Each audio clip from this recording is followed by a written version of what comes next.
What's up YouTube? Georgia Silver Hunter back, and today we will be doing part 2 of our $500 bank wrapped quarters versus $500 of customer wrapped quarter challenge. As you can see in front of me, I have $500 worth of customer wrapped quarters. These came from 2 different Wells Fargo banks. This set with this wrapper came from one Wells Fargo. These and these came from a different Wells Fargo. And like episode 1, we'll be doing our best to fill in the handful of holes we have left in our Series 2 quarter albums. So with that said, let's jump into it.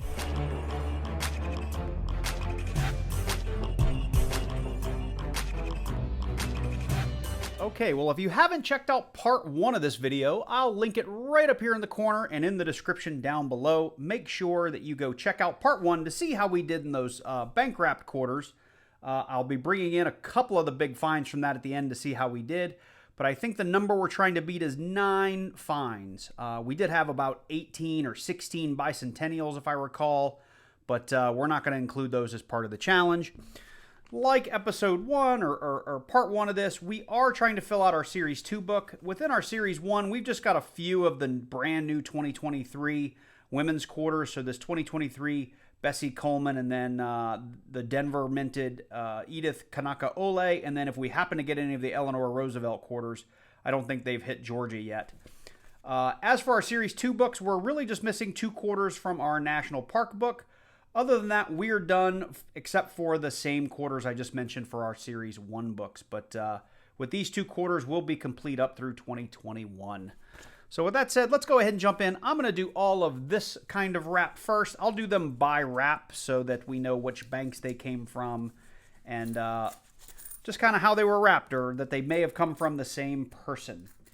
I do have a document in the description down below this video that has all of the things we'll be hunting for today. Feel free to click on that link, get a copy of that thing for yourself, and use it for your own hunts. It's a great checklist for new coin roll hunters. I typically have it pulled up for all of mine. Let's see here. This is a 2012 Maine, and I don't need that one. I need the New Mexico. I don't see that one very often, though, so I had to look at the date under it because it was pretty beat up. The really big things, though, when we quarter hunt that we're looking for are our West Point quarters and our silver quarters. And West Points were only made in 2019 and 2020. They're on eBay right now anywhere from about $10 to $20 depending on condition, and they can go a little north of 20. I did just come across a nice Denver minted bicentennial. There's a really big double die obverse up here in the letters for Liberty. I check for it every time I find one, and to date, after 3 or 4 years of looking at quarters, I still haven't found one. And there's probably people that have been looking at these quarters a lot longer than me that have never found one. So I was just checking for the Drooling George. All the 2022s are susceptible to the dyed chip in the corner of George's mouth, and that is lovingly called the Drooling George. The 2021s have a big dye chip in the hat that you should be looking for. That's worth some money if you can find a big enough dye chip. The 2011 Montana. All right, here's one of the new Bessie Colemans. The dye chip we're looking for on that one can be found in Bessie's hand and in the airplane. So I'll just hold that up for you. Typically, you'll find some dye chips up in the wings or in her hands. And there's even a double incuse error down on the EC initials. So that's one we always look for. I'll bring you in under the scope if we do happen to find any of those, so that you can have a better look so you know exactly what you're looking for. All right, well, roll number 1 looks like it is going to be a little bit of a dud. I know I kind of stopped myself. The other things we're looking for outside of West Point and silver, which, by the way, those are 1964 and earlier, is our San Francisco business strikes and our proofs. And I'll be sure to pull you in and show you those if we find one. And with that, I'm going to go off camera and keep hunting, and I'll bring you in as we find stuff. So I've got rolls 7 through 11 laid out here on the table, and I'm bringing you in because we found our first dye chip error of the hunt, and it's one we actually found in the last hunt, which makes me believe that this is going to be something pretty easy to find, and I think the pricing that I gave you in part 1 is indicative of that, which means that you guys should be able to find these things pretty easily in your hunts. And what it is, it's a little die chip in the NQs, K and A, and the part of the last name. And I'll put this under the scope so you can see it a little bit better.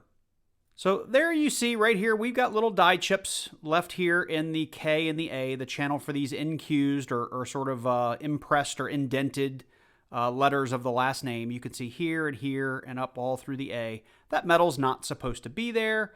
Like the last video, these are like $1.25 to about $1.99 on eBay. We are on roll number 8. These are the same ones we had laid out earlier, and we've come across a 2022 Bessie Coleman that has the die chip on the biplane error. You can see it under this magnification right here at the tip of my thumb. I'll put it under the scope to make it a little bit easier for you to see. Now this one is a little different than the one we found in part 1 of this little challenge series. The one we found yesterday, or really in part 1, which I did film yesterday, the die chip was right up here, and in this one you can see we've got our die chip down here on the bottom of the biplane. The value on these are typically determined by how big that die chip is and if it's something kind of unique. I'll put some comps on the end of the video so you can see, but I have a feeling this is going to be in that $1 to maybe $3 range.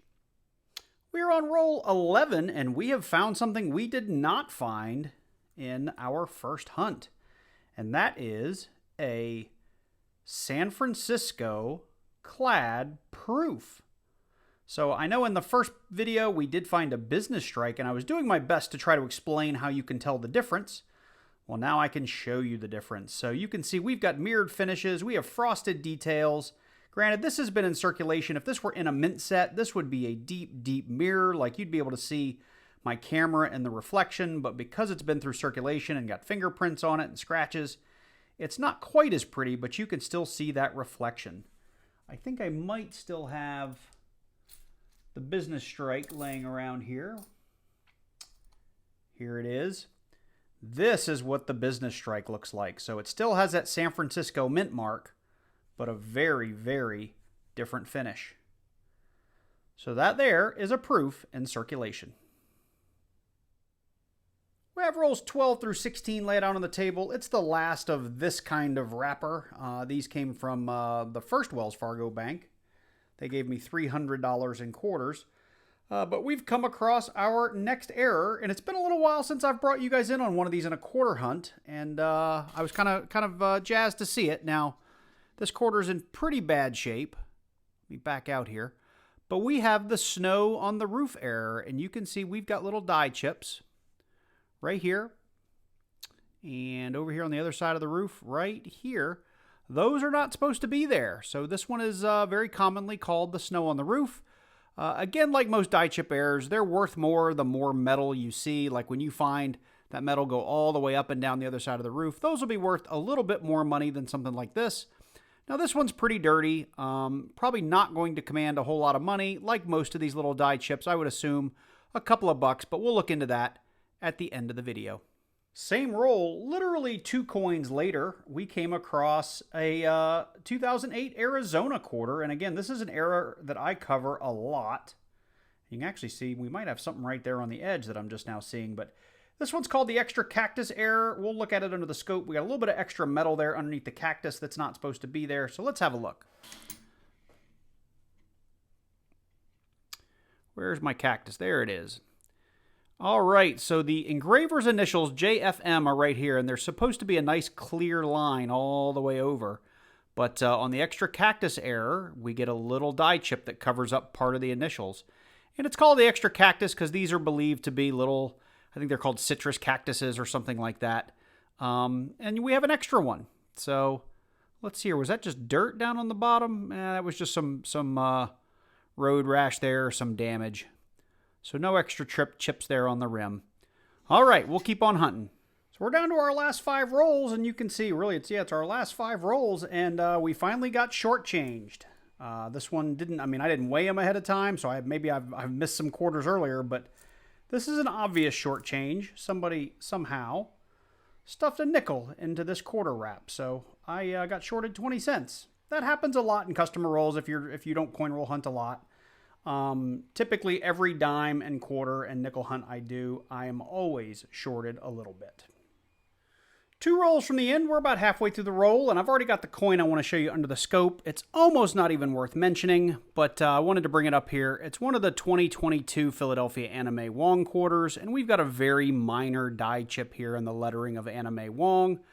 If you've seen any of my quarter videos, I actually did a whole video on just the Anime Wong die chip errors. That's done pretty well. If I think of it, I'll link to it up here in the video. But there's a lot of different versions of this where you can find die chips in the Y, up here in the A. This is one I haven't seen before, but it's pretty minor. You can also find it down here in the N or the G. But since we're doing sort of a box versus box, I did want to pull this and show it to you so we count it.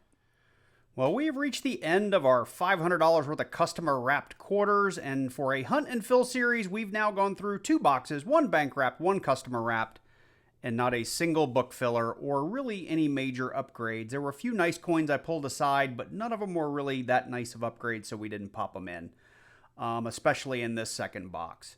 So with that, we'll go through the finds. And oh, by the way, I did come across a couple of more of the Denver minted PA quarters that we needed from, I believe, 2012. But they were all Phillies and not Denvers, and we still need that Denver. As for finds, we did come across a few things. This isn't something you want to find in quarters, but we did get a nickel, so a misstuffed customer wrapped quarter. And don't believe that only happens in customer wrapped rolls. It happens to me in bank wrapped rolls from time to time as well.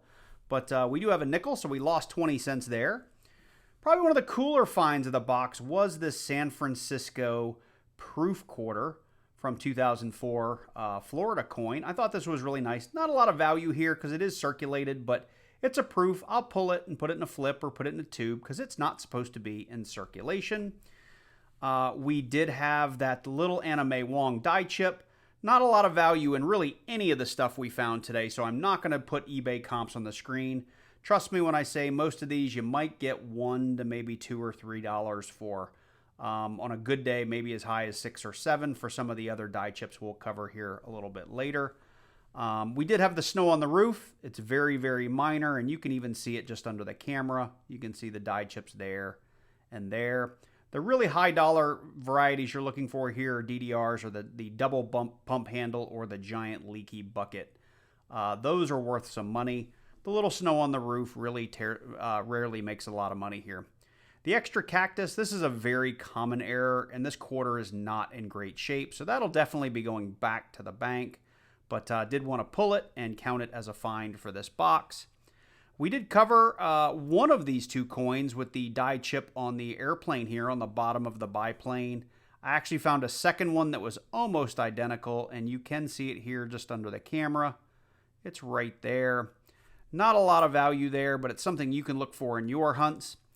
We did end up, and I didn't bring you in for all of these, every single one of them have that incused die chip on the K and the A, but we had 1, 2, 3, 4, 5, 6, 7, 8, 9 of those. And then, of course, I always tell you guys I pull my nicest bicentennials. We had 5 Denvers, none with the DDO. We had 3 Philadelphias. I'll keep the nice ones, keep them for rolls. The rest will go back.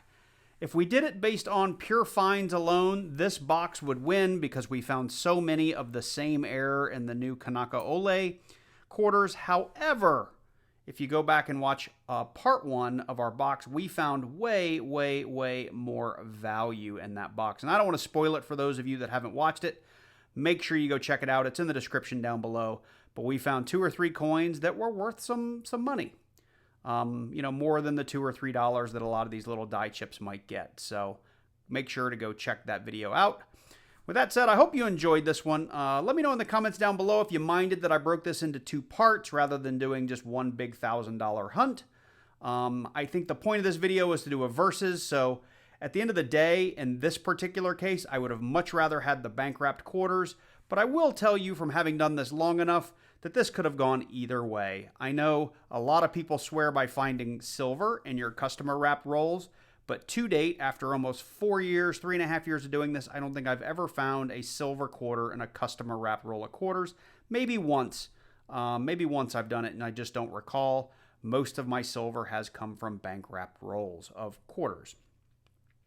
That said, a lot of times finding that really cool stuff in the rolls at the bank before they go back to be rewrapped is the way to go, according to many, many people. So in this case, I would call the bank box the winner. I think if we were to do this again, it's very likely that the customer wrapped would be the winner.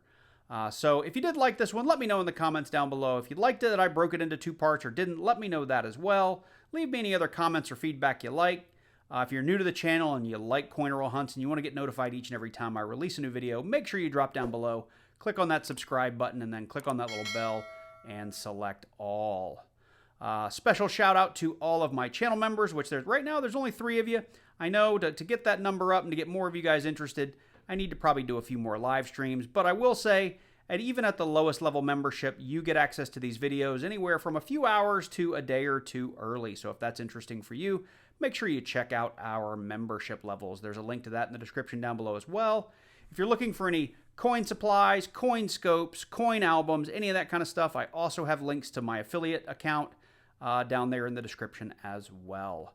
So with that said, you guys take care, and I look forward to seeing you in the next one.